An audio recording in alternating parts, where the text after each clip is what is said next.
বাংলাদেশের এই সবুজ চত্বরে আল্লাহর দ্বীন প্রতিষ্ঠার জন্য আন্দোলন করছে।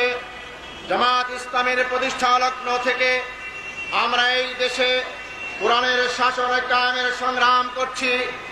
যারা কোরআনের শাসন কায়েম হলে দুর্নীতি করতে পারবেন না, যারা কোরআনের শাসন কায়েম হলে শোষণ করতে পারবেন না, যারা কোরআনের শাসন কায়েম হলে নিজেদের অর্থনৈতিক সুবিধা ভোগ করতে পারবে না, জামাতের প্রতিষ্ঠা লগ্ন থেকেই তারাই জামাতের উপর আঘাত হেনেছে, জামাতের আন্দোলনকে স্তব্ধ করার চেষ্টা করেছে, জামাতের পথ রুদ্ধ করার চেষ্টা করেছে।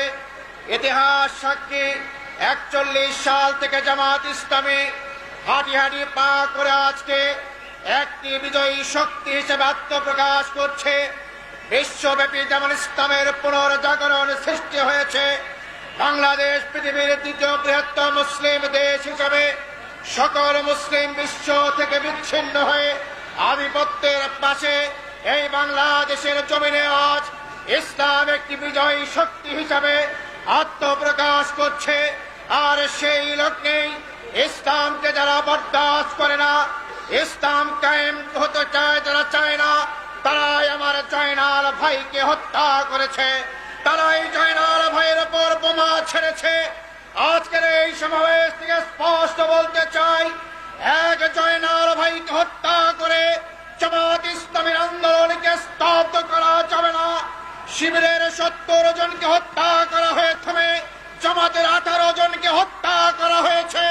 জামাত শিবির আন্দোলনকে স্তব্ধ করা গেছে, শিবির আন্দোলনকে স্তব্ধ করা যাবে না।